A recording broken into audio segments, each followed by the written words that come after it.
What is up, everybody? Welcome back to Water Cooler Talk. My name is Caleb Turner, and I'm a sports writer at KSL.com. It is Sunday, July 6th. We're coming at you at the conclusion of July 4th weekend. Hope you guys had a nice little break, celebrate that Independence Day. Saw some fireworks, maybe a drone show. I heard that at Stadium of Fire down in Provo, there was a drone show. Those are always fun as well, and a lot less scary noise for all the dogs out there. So shout out to my dog owners who had to suffer through some firework PTSD there for their little pups. But nonetheless, hope it was a good weekend. It was another busy week. Despite the summer months, it was another busy week for Utah sports. We recapped a bunch last week. A lot happened just before recording last Sunday. And it picked right up again that following Monday morning, picking up on a couple storylines that we touched on last week with BYU quarterback Jake Retzlaff. When last we spoke, he had announced that he was transferring from BYU after reportedly receiving a suspension from the school, and decided that he would rather leave instead of having to pay that suspension. And then another storyline was the Jazz starting to get rid of some players. They traded away Colin Sexton right before we recorded last week. And to pick up on that, the next day, on Monday of this last week, they agreed to a contract buyout with Jordan Clarkson, and he proceeded to sign with the New York Knicks as free agency started that night, Monday night, heading into July 1st. So a couple of staples in the backcourt over the last couple of years. Clarkson for even longer. I believe been around since like 2019 with the Jazz, had been their longest tenured player, won Sixth Man of the Year with the Utah Jazz, broke a triple-double drought for the Jazz that had been going on for over a decade. As far as a regular season triple-double, he got that. And I think just overall just a fan favorite with the Jazz. He has now departed. We will no longer see that sweet headband, the sweet style, the drip that was always featured on League Fits. League Fits MVP even several times for his pregame outfits that he would show off heading into the Delta Center. So we wish Jordan Clarkson the best. He's a fellow San Antonio native like myself, and hopefully he goes and lights it up with the Knicks in the big city, Big Apple, big spotlight. Should have a lot of fun up there with guys like Jalen Brunson and Karl Anthony Towns and that crew. So maybe he can help them make it a little further in next year's playoffs. We shall see. And then as far as on that Jake Retzlaff storyline, nothing changing as far as him leaving BYU, but the lawsuit against Retzlaff that had kind of led to the transfer decision, that lawsuit was dropped by both parties, by both the plaintiff and by Retzlaff's side. And so that, as far as the legal proceedings, that is no longer going on for Jake Retzlaff, and he will also be leaving BYU. So it's kind of like it's like it never happened with Mr. Retzlaff. He had a couple great seasons with BYU, but they will be moving on to a different quarterback. So it'll be interesting to see, as it always is. Of course, the quarterback position is always the most talked about. And now even more reason for BYU fans to talk about it with what's going on with his sudden departure right in the middle of the summer as they prepare to begin, fall camp starting next month in August. So there will be a new quarterback for the BYU Cougars starting this fall at the end of August, starting that 2025 season. So something to watch there, which, I know BYU fans were going to talk about it anyway, so it just gives you more reason, more justification to be able to discuss who should be throwing the ball for the Cougars. And then we'll move on from those storylines that we're kind of concluding, and move on to the two teams that I cover actually currently, pulling a little double duty with both soccer and hockey. It's very fun. I've been learning a lot about hockey, and similar to the NBA with free agency starting on July 1st, NHL also started their free agency on July 1st. And as you might expect, there were some moves with the Mammoth. It started the day before free agency, actually, with Utah trading Matias Maccelli to Toronto, opening up a little bit of salary cap space ahead of that Tuesday window opening up, so that they could have a little more flexibility to sign some players, and they did just that. The Utah Mammoth signing a few veteran players, a couple even with Stanley Cup championship experience coming off of last year. It began with defenseman Nate Schmidt signing for a 3-year contract with an average yearly salary of $3.5 million, coming over from the Florida Panthers, who, for those who follow hockey in the NHL, will know that they've won 2 Stanley Cups in a row. So a major addition there. He's a little on the older side, I believe. 33, I think, was the age of a couple of these veterans that the Mammoth signed. But yeah, he'll be looking to bring in kind of that playoff veteran experience and teach some of these younger guys how to make it, because he has made it to the pinnacle of the sport. And then the other 33-year-old they brought in was Brandon Tanev, left winger, coming over from Winnipeg. He played for the Kraken as well last season before being traded.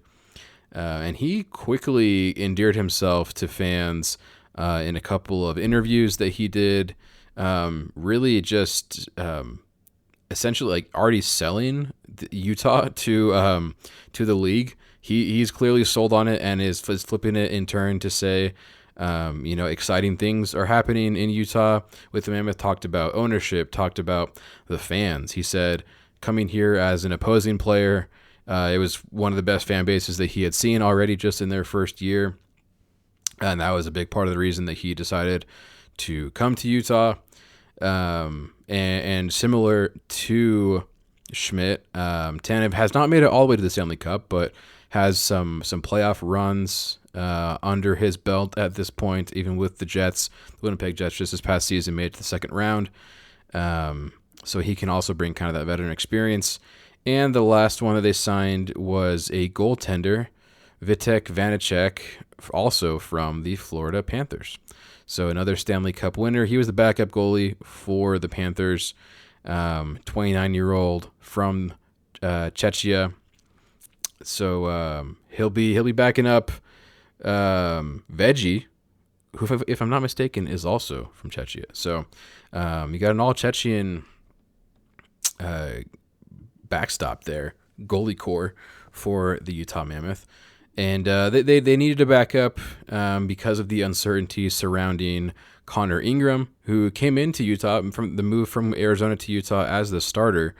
But I believe his mother passed away during last season, and he decided to enter the NHL Player Assistance Program. And so it's not totally certain when he'll be returning to the Mammoth. So as a depth piece, to kind of ensure that position, general manager Bill Armstrong decided to bring in Vanacek for just a 1-year contract for at $1.5 million. So some pretty small deals here. I don't think I mentioned Tanev's was 3-year with an average of $2.5 million. And I believe it's estimated that the Mammoths still have somewhere around $10 million in salary cap money to spend this offseason. And we're already through, the major part of free agency, which was what began last week. So still some flexibility for both Bill and Chris Armstrong. It's a little confusing. General manager is Bill Armstrong. The team president is Chris Armstrong, and they're not related, at least as far as I know. So a couple Armstrong guys leading the way for the Mammoth. They finished up their development camp this past week, which is like kind of the equivalent of a summer league for the NHL. Not exactly, because they don't play against other teams, and it's not quite to that level. especially because, as I mentioned before, NHL draftees are not expected to play in the league right away, as opposed to, spoiler, going into some Jazz Summer League stuff here with Ace Bailey, for example. He is expected to play in the NBA just this upcoming season. So it's a little different, but the Mammoth, nonetheless, were able to see a few of their prospects, and they did a scrimmage against each other, so just kind of an inter-squad against other Mammoth prospects. And it's looking like some of the winners for that, Dmitry Simashev, coming over from Russia, he won either the camp or the scrimmage MVP. Looks like he'll probably be the next prospect to make his NHL debut from those players that have been drafted by either the Mammoth, formerly the Coyotes. I believe he was drafted under the Coyotes. Defenseman, big guy. He'll kind of come in. Some similarities to Sergachev, certainly, who is one of the stalwarts on that blue line, the back line for the Mammoth. And he'll kind of fit in somewhere along in the depth on that back line. He'd be a name to watch because I think he's probably the closest. But it was a chance to see some of the most recent draft picks as well. Unfortunately, the top draft pick, Caleb Denoye, did not play in that scrimmage, nor did the previous year's top draft pick, Tija Ginla, dealing with a couple kind of small injuries. And I don't think it was super serious, but just kept out as precautions out of that scrimmage. So Utah fans will have to wait a bit longer to watch those guys in a Utah jersey. The jerseys they were wearing were not Mammoth jerseys. It was like property of Utah Hockey Club jerseys, which I have to imagine is probably one of the last times that we'll see a Utah Hockey Club piece of clothing being worn in like an official event for this team. So RIP Hockey Club. Not sure if we'll be seeing those. You have to imagine that they'll be replacing all those with Mammoth branded things, because it's a pretty sweet logo, and you probably want to spread out that branding if you're proud of it. All the work that went into it, I was explaining to some family tonight. All the little details that are in that logo, with the mountains, the little shape outline of the state of Utah there in the corner, and then the tusks in the shape of the U and all that. Obviously, some of it's kind of obvious, and my brother was like, I think that was an accident with the state of Utah. But anyway, obviously some work went into that, and I'm excited to see more of that Mammoth logo, whether it be on license plates, flags, or obviously the jerseys as we get into the season. But as we fully integrate that branding and move away from the hockey club things, it lasted about a year, almost exactly, going from last year's draft to this year's development camp. And so the year of hockey club is basically over, folks. And hopefully you're all in on the Mammoth. We'll finish up by, as I mentioned, the spoilers, touching on a little of Utah Jazz Summer League. They're hosting games this weekend up at the Huntsman Center on the campus of the University of Utah. Ace Bailey making his debut for the Jazz Summer League team, along with fellow rookie and first-round draft pick Walter Clayton Jr. A bit of a rough outing for Ace in his first game. I believe he's just had 8 points and went up against fellow rookie VJ Edgecombe out of Baylor. Edgecombe had something like 28 points. So outplayed in that game, which justifies the shift in draft numbers, I would suppose. Ace Bailey projected to be a top 3 pick most of the year, and then slid down to 5 for the Jazz, and Edgecombe moved into that 3 spot for the Philadelphia 76ers. So it was justified in that game, as far as the switch that happened there on the board. And we'll see. Time will tell whether or not the Jazz did get a top 3 prospect out of the Jazz, or whether he was only a top 5 prospect. And lastly, to finish up, our one team who is in season, as I've mentioned, you guys love to hear about Real Salt Lake. I will continue to be covering this team. We'll be continuing to cover this team over the next few weeks. and months as they make a bit of a playoff push. Actually, RSL is undefeated in 3 games and are just 4 points out of the playoffs now. So, a win and a draw theoretically over the next couple weeks, and you're back into that playoff hunt. 2 wins obviously would be even better. I think I've mentioned before the Real Salt Lake with 4 home games in the month of July. Every Saturday in the month of July, RSL will be playing at America First Field. So you can put that down in Sharpie on your calendars. There's a random road game there in the middle on a Wednesday at some point. But as far as Saturdays, yeah, Saturdays are for the boys at America First Field. The boys in Claret and Cobalt of Real Salt Lake. We'll see if they can keep this run going. Obviously, it was not looking super good for either RSL or the Royals to make it into the playoffs this season. But RSL's doing their best, and they don't even have Diego Luna back yet. He played his last game for the U.S. men's national team Sunday in the Gold Cup final against Mexico. Unfortunately, lost that game 2-1.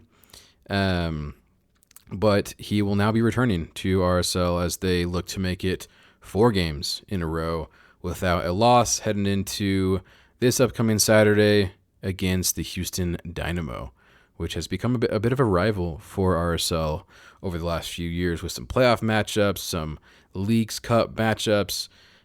So it might mean a little more for this RSL team coming into Saturday. Diego Luna back, playing against a team that he's scored against. He's had some success, but he's also went up against a couple failures with the Dynamo in the playoffs. So will be an interesting one. I imagine he won't take too much time off. He'll probably want to get back into the swing of things and play against Houston on Saturday. And we'll be bringing those results for you guys. Can't guarantee that we'll be coming back this next Sunday. Maybe taking a bit of a break. I've got a trip coming up here in the next couple of weeks, and with it being the bit of a slow period, at least I thought it was a slow period before a bunch of this news broke. During the month of July, we'll see if there's enough news to warrant a water cooler talk next Sunday. I was on the fence even this week, but a couple things pushed us over, and I just had to get this latest news to you guys about hockey free agency and who you can watch on the ice under those pads and helmets come October in the Delta Center. But yeah, nonetheless, I'll keep you guys updated and look out for that news coming up over the upcoming week. Hope you guys are doing well. Hope you had a nice holiday weekend, and stay out of the heat, stay cool this summer as we enter a bit of a heat wave possibly this upcoming week, and we'll catch you next time.